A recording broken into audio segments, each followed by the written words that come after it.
আচ্ছা, আমরা লাস্ট শেষ করেছিলাম কত সেকশন?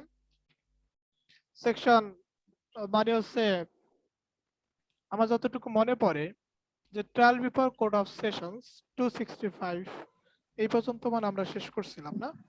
আমরা সামারি ট্রায়াল পড়ছিলাম হ্যাঁ ঠিক আছে দাদা। 260 হ্যাঁ সেকশন ম্যাজিস্ট্রেট আদালত 260। আর দায়রা আদালত ওকে, ঠিক আছে।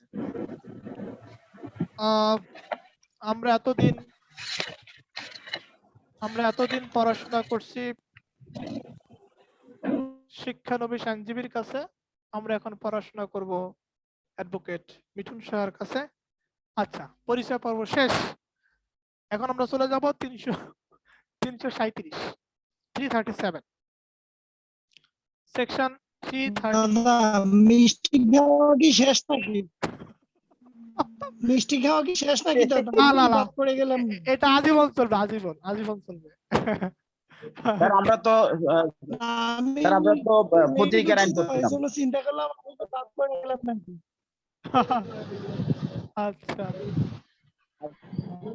আচ্ছা, তাহলে আমরা 337 337 ধারা 337 ধারা আমরা জাস্ট করব হচ্ছে এমসিকিউর জন্য এবং ভাইবার জন্য। স্যার এটা কোন সাবজেক্ট স্যার? সিআরপিসি। ও তাহলে স্যার ওই স্পেসিফিক র এটা কি শেষ স্যার? হ্যাঁ, স্পেসিফিক রিলিফ অ্যাক্ট এটা শেষ। ওটা তো ব্যাচ না, ওটা তো ব্যাচ 4 এ চলতেছে, আপনার ব্যাচ 1 এ না তো। ও আচ্ছা, ক্লাস করতে থাকেন। আচ্ছা, সিআরপিসি জি স্যার। সিআরপিসির 337 ধারা, এখান থেকে আমরা পড়ব 337 338 এবং হচ্ছে পড়ব হচ্ছে 339A 339। ও আচ্ছা, এর সামনে আছে। আচ্ছা, তাহলে আমরা এখন পড়ব হচ্ছে আমরা এভিডেন্স অ্যাক্টের 133 ধারাতে পাই অ্যাকমপ্লিস উইটনেস। সাক্ষ্য আইনের 133 ধারাতে আমরা দেখতে পাই অ্যাকমপ্লিস উইটনেস। আমার প্রশ্ন, অ্যাকমপ্লিস উইটনেসে যে বক্তব্য দেওয়া হয়, মানে দুষ্কর্মের সহযোগী যখন কোনো সাক্ষ্য দেয়, সে সাক্ষ্য যদি আনকরবোরেটেড হয়, সে সাক্ষ্য যদি সেই বিষয়বস্তুকে অপরাধকে সমর্থন করে বা সমর্থন না করে, মানে আনকরবোরেটেড হয়, তাহলে সেই অ্যাকমপ্লিস উইটনেস অনুসারে কোন অ্যাকিউজডকে শাস্তি দেওয়া যাবে কিনা? যাবে। যাবে, এটা স্পষ্ট করে 133 ধারাতে বলা আছে। তাহলে অ্যাকমপ্লিস বা দুষ্কর্মের সহযোগী সাক্ষ্য দিতে পারবে, এটার বৈধতা দেওয়া হয়েছে সাক্ষ্য আইনের 133 ধারাতে।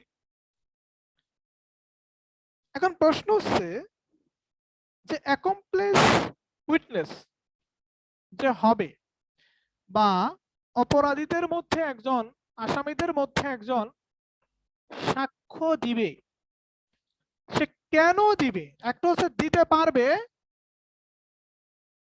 এভিডেন্স অ্যাক্টের 133-এ বলছে।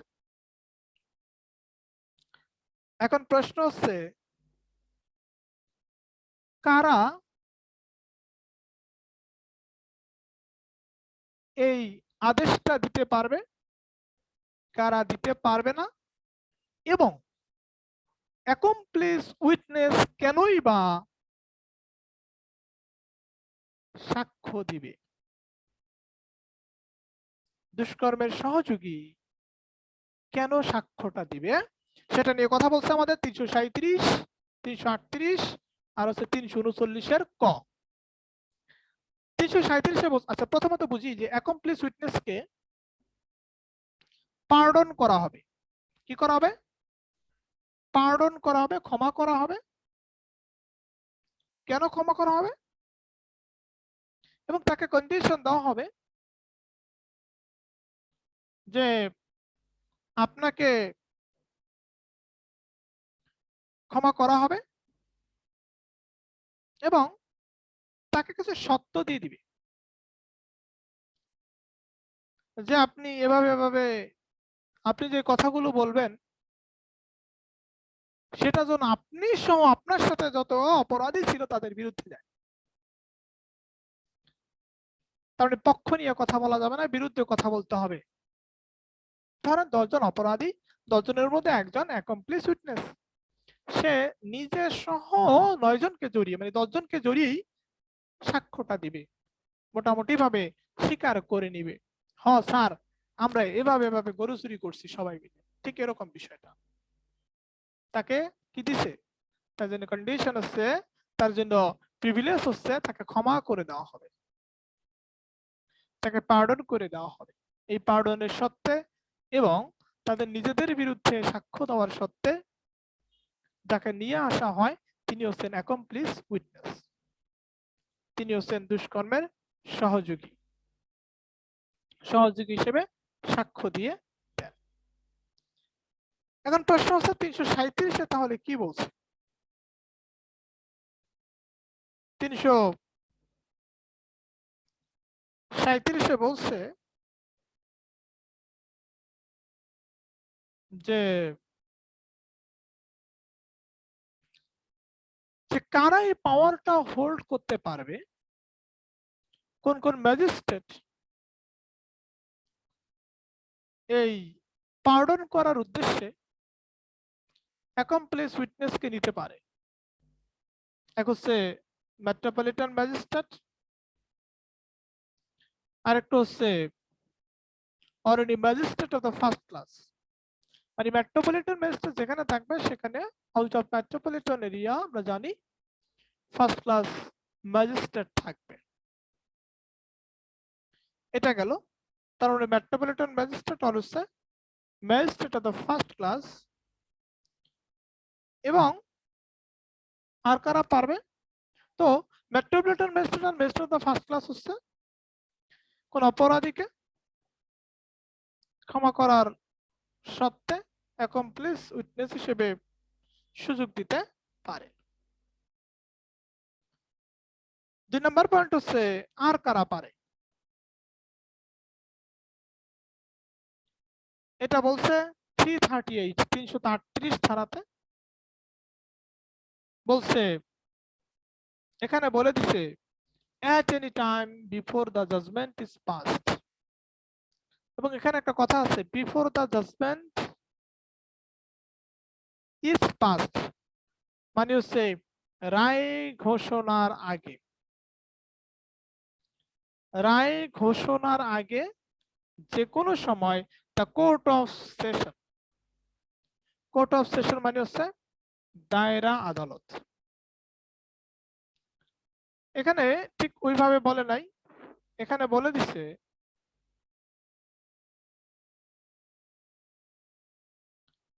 কোর্ট অফ সেশনের কথা বলছে, দায়রা আদালতের কথা বলছে, চিফ মেট্রোপলিটন ম্যাজিস্ট্রেটের কথা বলছে, চিফ জুডিশিয়াল ম্যাজিস্ট্রেটের কথা বলছে যে 337-এ যে সত্য সমূহে একজন অপরাধীকে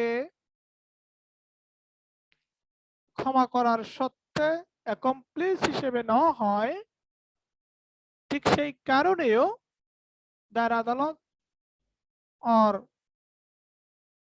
চিফ মেট্রোপলিটন ম্যাজিস্ট্রেট অথবা চিফ জুডিশিয়াল ম্যাজিস্ট্রেট পার্ডন করার সত্ত্বে অ্যাকমপ্লিস উইটনেস হিসেবে নিতে পারে। তাহলে 337 হচ্ছে অনলি ফর মেট্রোপলিটন ম্যাজিস্ট্রেট অথবা ফার্স্ট ক্লাস ম্যাজিস্ট্রেট, আর 338 হচ্ছে সেশনস কোর্ট, দায়রা আদালত, chief metropolitan magistrate, chief judicial magistrate, but ফাংশনটা এক। এখানে তাহলে যিনি উইটনেস থাকবেন, যিনি অ্যাকমপ্লিস উইটনেস থাকবেন তাকে কিছু কন্ডিশন দেওয়া হয়, রাইট? মানে ওই অ্যাকমপ্লিস উইটনেস হিসেবে যাওয়ার আগে তাকে কিছু কন্ডিশন দেওয়া হয়, তাকে সত্য দেওয়া হয়, দেখা গেল যে সে সত্যগুলো মেনটেন করছে বা করে নাই। যদি সে সত্যগুলো মেনটেন করে থাকে, the court is presumed, court যদি অনুমিত হয়, কোর্ট যদি অনুমান করে, the court presumes, কোর্ট যদি অনুমান করে যে তাকে যেই কন্ডিশন গুলো দেওয়া হয়েছে সেই কন্ডিশন গুলো সে সঠিকভাবে পালন করছে, তাহলে কোর্ট এখানে একটা কাজ করতে পারে, কোর্ট তাকে অ্যাকুইটাল দিতে পারে, কোর্ট তাকে অ্যাকুইটাল দিতে পারে। অর্থাৎ একজন অপরাধীকে, 10 জন অপরাধীর মধ্যে একজন অপরাধীকে, 2 জন অপরাধীকে অ্যাকমপ্লিস উইটনেস হিসেবে যখন সাক্ষ্য দিতে বলা হয় কিছু সত্য সাপেক্ষে এবং তাকে ক্ষমা করে দিবে এই উদ্দেশ্যে, এবং সে যদি সে সত্যগুলোর সাথে কোঅপারেট করে, সত্যগুলো যদি অবে করে, মেনে চলে, পালন করে, তাহলে তাকে আদালত খালাস দিতে পারে। এটা স্পষ্ট করে বলে দিচ্ছে 339 এর 2 তে। 339 এর এ, 339 এর ক এর 2 নাম্বার পয়েন্টে বলে দিচ্ছে। এবং এর হোল প্রসেসটা, এই অ্যাকমপ্লিস উইটনেসের যে হোল প্রসেসটা হচ্ছে যে দেখা গেল যে সে যে হোল প্রসেসটা কিভাবে হবে, বা আমরা যে রাজসাক্ষী বলি না, এ হচ্ছে রাজসাক্ষী। তাহলে রাজসাক্ষী বলি, আর আমরা বাংলাতে রাজসাক্ষী বলি, বাংলাতে দুষ্কর্মের সহযোগীর সাক্ষ্য বলি, এটাকে আমরা ইংলিশে বলি অ্যাকমপ্লিস উইটনেস। তাহলে এই যে দুষ্কর্মের অ্যাকমপ্লিস উইটনেসের প্রসিডিউরটা কি হবে, পদ্ধতিটা কি হবে, এটা বলছে 339 এ তে, 339 এর ক ধারায় বলছে। আর 339 এর কতে আবার স্পষ্ট করে বলে দিছে, if the accused does so plead, the court shall record the plea and proceed with the trial. And shall before judgment is passed in the case find whether or not the accused has complied with the conditions of the pardon. And if it is found that এটা যদি দেখা যায় that he has so complied, সে মেনে চলছে, সে সত্যগুলো পালন করছে, যে condition গুলো তাকে দেওয়া হয়েছিল, তার আদালত তাকে অ্যাকুইটাল দিতে পারে। এখন প্রশ্ন, রাজসাক্ষীকে বা দুষ্কর্মের সহযোগী কে কোচ অ্যাকুইটাল দিয়ে দিলে, খালাস দিয়ে দিলে ডাবল জিওপার্ডি অ্যাপ্লাই হবে কি না? উত্তর কি বিউটি দি?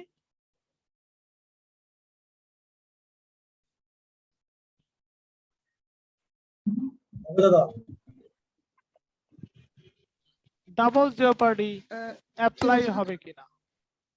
হবে হবে ডাবল জিওপার্ডি অ্যাপ্লাই হবে কেন ফয়সাল ভাই? হয়ে গেছে, একুইভ্যালেন্স হয়ে গেছে। তার মানে অ্যাকুইটাল হলে, বিচারের মাধ্যমে মানে অ্যাকুইটাল হলে ডাবল জিওপার্ডি অ্যাপ্লাই হয়, কারণ একবার তো তার বিচার হয়েই গেছে। বিচার বলতে আমরা কি বুঝি? খালাস পাবে অথবা শাস্তি পাবে, সাজা, দণ্ড অথবা খালাস। হ্যাঁ, দণ্ড অথবা খালাস পাবে। আচ্ছা, তাহলে এটা হচ্ছে আমাদের 337, 338, 339 এর ক এবং 339 এর ক এর 2 নাম্বার। 339 এর ক এর 2 নাম্বার কিন্তু খুব ইম্পর্টেন্ট, এবং আপনাকে বলতে পারে, তার মানে রাজসাক্ষীর বিধানগুলো হচ্ছে 337 থেকে 339 এর ক। এবার আমরা দেখব trial in absentia. Trial in absentia আছে 339 বি। একবার হুবহু কোশ্চেন আসতে পারে যে ট্রায়াল ইন অ্যাবসেন্সিয়ার ধারা কত, ট্রায়াল ইন অ্যাবসেন্সিয়ার ধারা কত। এখন প্রশ্ন হচ্ছে যে আপনি কখন বা কতদিন পর্যন্ত তাকে সময় দিবেন। যে লোকটা পলাতক, যে লোকটাকে নোটিশ দেওয়া হয়েছে, আচ্ছা, আসামিকে নোটিশ দেওয়া হয় বা নোটিশ দেওয়ার পরিপ্রেক্ষিতে সে যদি নোটিশের সাথে কোঅপারেট না করে বা নোটিশে দেওয়া তথ্যকে অমান্য করে আদালতে হাজির না হয়, এই নোটিশের বিষয়গুলো বলে দেওয়া আছে মানে প্রোক্লেমেশন আকারে 37 এবং 87 এবং 88 ধারাতে। তো দেখা গেল যে এই লোকটার একটা আসামির প্রতি বিলিভ আছে যে an accused person has absconded, আসামি পলাইছে, or concealing himself, নিজেকে লুকায় রাখছে, so that he cannot be arrested, এবং এই কারণে সে গ্রেফতার হচ্ছে না, গ্রেফতার করা যাচ্ছে না। সে যেহেতু লুকায় রয়েছে, সে যেহেতু পালিয়ে বেড়াচ্ছে, এই কারণে তাকে গ্রেফতার করা যাচ্ছে না, এবং there is no immediate prospect of arresting him, এবং তাকে তৎক্ষণাৎ গ্রেফতার করার আর সুযোগ নাই, কারণ সে তো পলাতক, সে তো নিজেকে লুকিয়ে রাখতেছে, সো তাকে গ্রেফতার করার আর কোনো জায়গা নাই। তখন কি করবে? The court taking cognizance of the offense, the court taking cognizance of the offense, অর্থাৎ যেই কোর্ট মামলাটা নিছে, যেই কোর্ট মামলাটা গ্রহণ করছে, সেই কোর্ট কি করবে? দুইটা জাতীয় বাংলা পত্রিকায় সার্কুলেশন করার জন্য বলবে, বিজ্ঞাপন দিতে বলবে, এবং এজন্য সময় কত দিবে তাকে হাজির হওয়ার জন্য? তাকে হাজির হওয়ার জন্য সময় কত দিবে এটা কিন্তু আমাদের 339-এর বিতে বলে নাই। কোন আসামি যদি পালিয়ে যায়, কোন আসামি যদি নিজেকে লুকিয়ে রাখে, তাকে হাজির করার জন্য প্রোক্লেমেশন বা ঘোষণা হুলিয়া জারি হয়, এটা আমাদের 87-তে বলা আছে, এবং তাকে 30 দিনের মতো সময় দিবে, 30 দিনের মতো সময় দিবে হাজির হওয়ার জন্য। এবং দুটা বাংলা এবং 2 national daily Bengali news papers, মানে দুইটা জাতীয় বাংলা পত্রিকায় বিজ্ঞপ্তি আকারে পাবলিশ করবে, তাকে হাজির হতে বলবে। যখন দেখা গেল এবং তাকে 30 দিন টাইম দিয়ে দিছে যে you may come to the court within 30 days, আপনি 30 দিন সময়ের মধ্যে কোর্টে আসতে পারেন, সে আসলো না, তখন হচ্ছে সেই অ্যাকিউজড-এর অ্যাবসেন্সে বিচার কাজ শুরু হয়ে যাবে। এটা 339 বিতে বলছে। 339-এর বিতে তাহলে কি আছে? Trial in absentia, trial in absentia. এবার আসি যে time for disposal of case. Case বলতে আমরা বুঝি case in the magistrate court, case বলতে আমরা বুঝি case in the court of sessions, মানে দায়রা আদালতে বিচার, আর হচ্ছে ম্যাজিস্ট্রেট কোর্টে বিচার। এখন ম্যাজিস্ট্রেট কোর্ট কত দিনের মধ্যে একজন ম্যাজিস্ট্রেট এই ম্যাজিস্ট্রেট কনক্লুড সমাপ্ত করতে পারবে the trial of A case, একটা কেসের বিচার, within 180 days from the date on which the case is received by him for trial, মানে বিচারের জন্য যেদিন সে কেসটা রিসিভ করছে সেদিন থেকে 180 দিনের মধ্যে একটা কেসের নিষ্পত্তি করতে হবে। তাহলে এ সেশন জাজ, তাহলে দায়রা কোর্ট বা দায়রা আদালত কত দিনের মধ্যে পারবে? এ সেশন জাজ, অ্যাডিশনাল সেশন জাজ অর অ্যান অ্যাসিস্ট্যান্ট সেশন জাজ, দ্যাট মিন্স এটাকে এত ঘুরাফেরা না পেলে বলতে পারতো court of sessions, the court of sessions, দায়রা আদালত। দায়রা আদালত ইনক্লুড দায়রা court. The court of sessions includes 3 kinds of judges, right? একটা হচ্ছে সেশন জাজ, দায়রা জজ, অ্যাডিশনাল সেশন জাজ, অতিরিক্ত দায়রা জজ, আর একটা হচ্ছে জয়েন্ট সেশন জাজ, যুগ্ম দায়রা জজ অর অ্যাসিস্ট্যান্ট সেশন জাজ, সহকারী দায়রা জজ। তো এরা কতদিনের মধ্যে মামলাটা নিষ্পত্তি করবে? 360 days, 360 দিনের মধ্যে। তাহলে 339C, 339-এর সিতে দায়রা আদালত এবং ম্যাজিস্ট্রেট আদালত কত দিনের মধ্যে তাদের বিচার প্রক্রিয়া শেষ করবে এটা বলছে 339C-তে। এখানে দেখবেন কতগুলো পয়েন্ট দেওয়া আছে। এখন আমাদের মধ্যে প্রশ্ন জাগে না, যে ম্যাজিস্ট্রেট কোর্টকে বলা আছে যে আপনি 180 দিনের মধ্যে মামলাটা নিষ্পত্তি করবেন, বাট সে পারল না। ম্যাজিস্ট্রেট আদালত উইদিন 180 ডেজ মামলাটা কনক্লুড করতে পারলো না, কনক্লুশনে যাইতে পারলো না, এবং একই সাথে দায়রা আদালতও সে 360 দিনের মধ্যে কনক্লুশনে যাইতে পারলো না, কনক্লুশনে যাইতে পারলো না, কনক্লুশনে যাইতে পারলো না। তখন ব্যাপারটা কি হবে? তখন ব্যাপারটা কি হবে বা অ্যাকিউজডের কি হবে? কারণ অ্যাকিউজডের তো একটা রাইট আছে। অ্যাকিউজডের কি রাইট আছে? অ্যাকিউজডের রাইট আছে যে কি রাইট আছে? অ্যাকিউজডের রাইট আছে যে 180 দিনের মধ্যে তার ঝামেলা যেন নিরসন হয়ে যায়, ঠিক না? তো আইনে বলা আছে, এখানে বলে দিছে 339 এর 4 নাম্বার পয়েন্টে 4 নাম্বার ক্লজে বলে দিছে ইফ এ ট্রায়াল যদি কোনো বিচার ক্যানট বি কনক্লুডেড শেষ করা না যায় within the specified time. Specific time কোনটা? যদি নির্দিষ্ট সময়ের মধ্যে an specified time has been mentioned 339 CR 1 and 2 তে বলেছে 339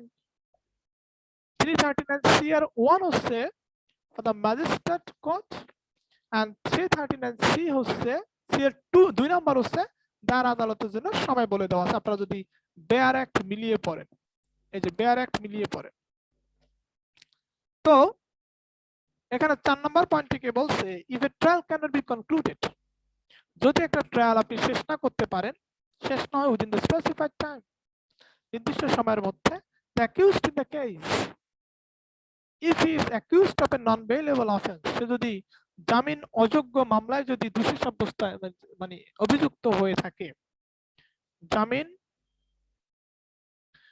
অযোগ্য মামলায় যদি অভিযুক্ত হয়ে থাকে, may be released on bail to the satisfaction of the court unless for reasons to be recorded in court in writing the court otherwise directs। মানে যদি সেটা যদি জামিন অযোগ্য মামলাও হয়ে থাকে, সেটা যদি জামিন অযোগ্য অপরাধও হয়ে থাকে, তাহলে আসামি কি পাবে? রিলিজ অন বেল, অর্থাৎ জামিনে মুক্তি পাবে, জামিনে মুক্তি পাবে। ওকে, 339 সি এর 4 নাম্বার পয়েন্ট আমরা দেখলাম। ক্লিয়ার বিষয়টা? যেখানে বাধ্যবাধকতা দেওয়া আছে, এখানে দেখেন বাধ্যবাধকতা দেওয়া আছে, আমরা কিভাবে বুঝবো? 339 সিতে স্পষ্ট করে বলে দেওয়া আছে এ ম্যাজিস্ট্রেট শ্যাল, এ সেশন জাজ শ্যাল, দ্যাট মিন্স এটা মাস্ট। এটা কি?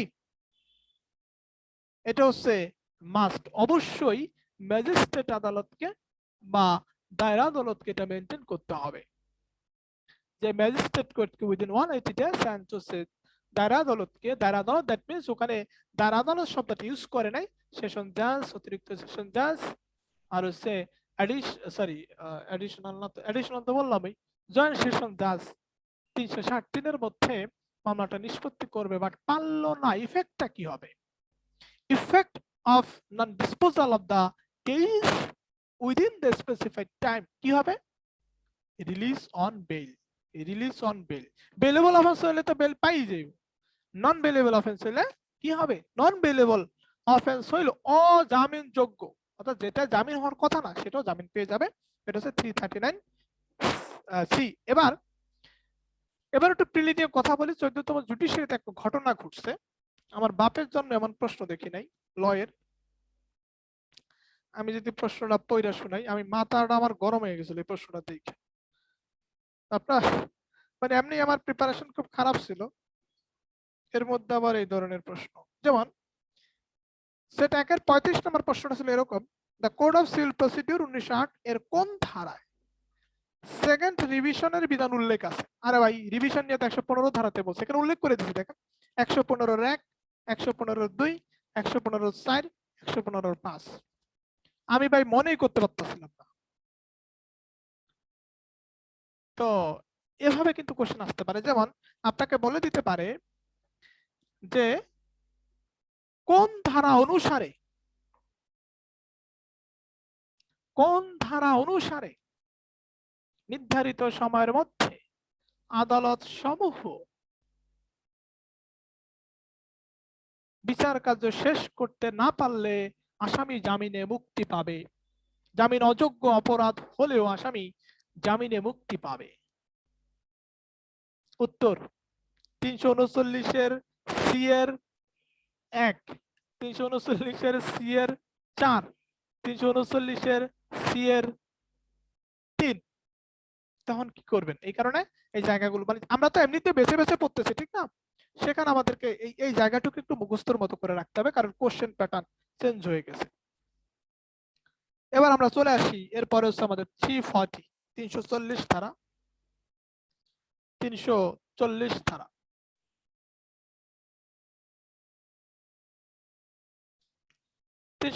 ধারাতে একটা সাংবিধানিক অধিকারের কথা বলছে, কনস্টিটিউশনাল রাইটের কথা বলা হয়েছে।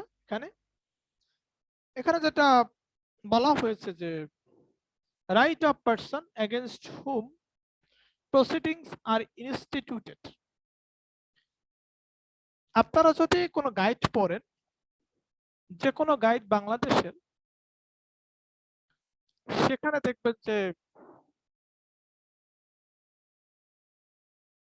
এই কথাগুলা মানে সেকশনের যে মাদার মানে হেডলাইন থাকে, সেই কথাটাকে একটু অন্যভাবে বলা হয়েছে, মানে খুব সংক্ষেপ করা হয়েছে, এবং অনেক জায়গায় বলা হয়েছে সেলফ ডিফেন্স, অনেক জায়গায় বলা হয়েছে ডিফেন্স উইটনেস, ঠিক এভাবে কথাগুলো বলছে।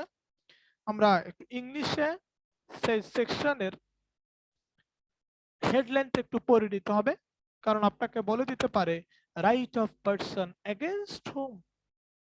রাইট অফ পারসন মানে ব্যক্তির অধিকার, এগেইনস্ট হুম যার বিরুদ্ধে প্রসিডিংস আর ইনস্টিটিউটেড, প্রসিডিংস না হয়েছে। প্রসিডিংস কোন প্রসিডিংস? Criminal proceedings.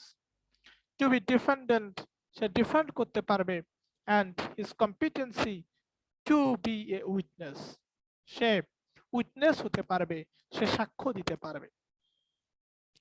তার মানে হচ্ছে একজন অ্যাকিউজড পারসন, একজন অ্যাকিউজ প্রশ্ন হচ্ছে একজন অ্যাকিউজ রিটেনের জন্য খুব ইম্পর্টেন্ট। একজন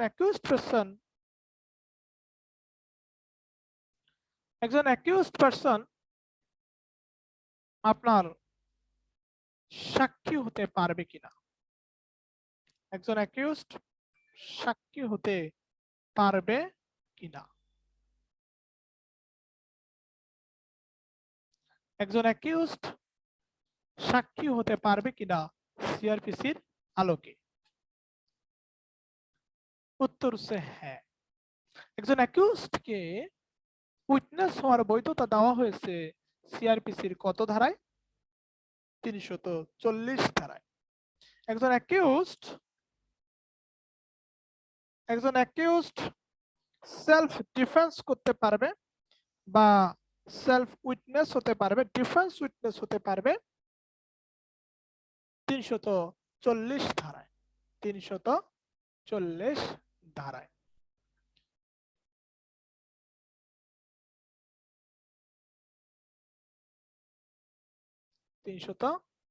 ধারায়। ওকে, তো এখানে আমরা একটু পড়ি, এবং আপনারা যদি আর্টিকেল 33-তে যান, আর্টিকেল 33-এ যান সংবিধানের, সেখানে 33-এর 1-এ বলা আছে যে কোন অ্যাকিউজডকে যদি গ্রেফতার করা হয়, অ্যাকিউজড বলে নাই, কোন পার্সনকে যদি গ্রেফতার করা হয়, তাকে গ্রেফতারের কারণ জানাতে হবে যত দ্রুত সম্ভব, এবং তার উকিলের মাধ্যমে, তার যিনি প্লিডার থাকবেন তার মাধ্যমে তাকে ডিফেন্স করার সুযোগ দিতে হবে উক্ত অপরাধের বিপক্ষে, আসামির পক্ষে, উক্ত অপরাধের বিপক্ষে যে সে অপরাধটা করে নাই। এই অধিকারটাই, এই রাইটটাই, এই রাইটের প্রসিডিউরটাই আমাদের 340-এ স্পষ্ট করে বলা আছে,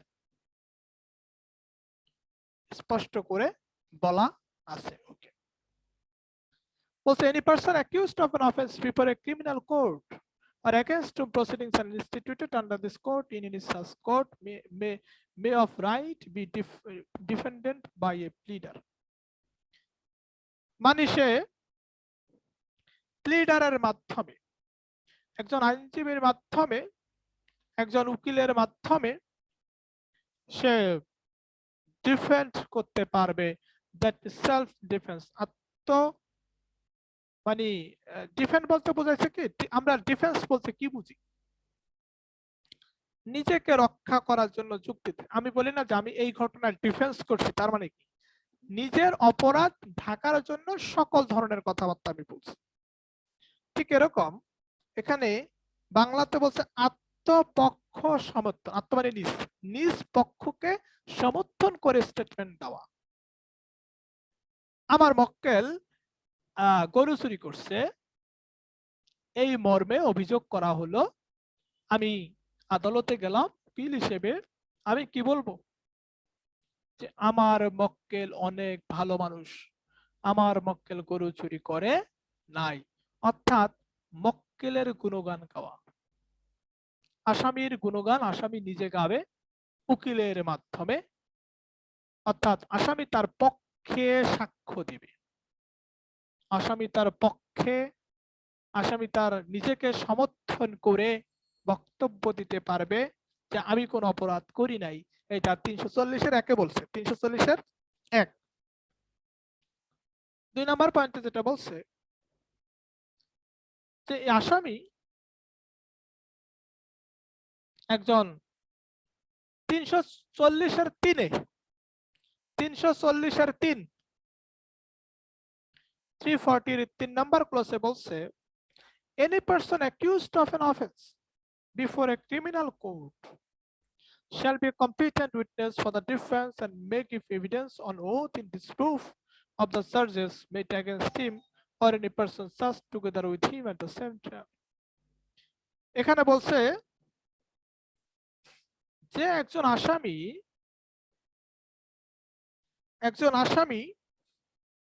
একজন accused shall be a competent witness, একজন আসামি যোগ্য সাক্ষী হতে পারে। এটা বলছে 340-এর 3-এ বলে দিছে স্পষ্ট করে। এবং এখানে আরেকটা ব্যাপার আছে,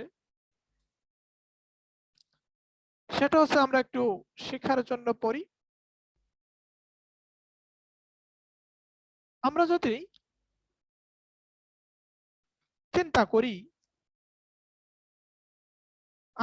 চিন্তা করি এভাবে যে একটা হচ্ছে পিডব্লিউ আর একটা আছে ডিডব্লিউ। পিটা হচ্ছে প্রসিকিউশন, ডাব্লিউ তে আছে উইটনেস, প্রসিকিউশন উইটনেস, আর আরেকটা আছে ডিফেন্স উইটনেস বা ডিডব্লিউ। আচ্ছা, ডিফেন্স উইটনেস কি? আমি ডিফেন্স করব, ডিফেন্স করে আমি যেই সাক্ষ্যটা দিবে এটার নাম হচ্ছে ডিফেন্স উইটনেস। আর প্রসিকিউশন উইটনেস কি? আচ্ছা, আমরা একটা মামলার কথা চিন্তা করি। ধরেন 154 ধারায় এফআইআর হলো, চিন্তা করেন তো প্র্যাকটিক্যালি। আপনি থানায় গেলেন, থানায় গিয়া মিঠুন শাহর নামে এফআইআর করলেন, তাহলে আপনার পক্ষ কে লড়তেছে? রাষ্ট্র, খেয়াল করবেন। আর আমার পক্ষ হয়ে আমি লড়তেছি, আমার উকিল লড়তেছে।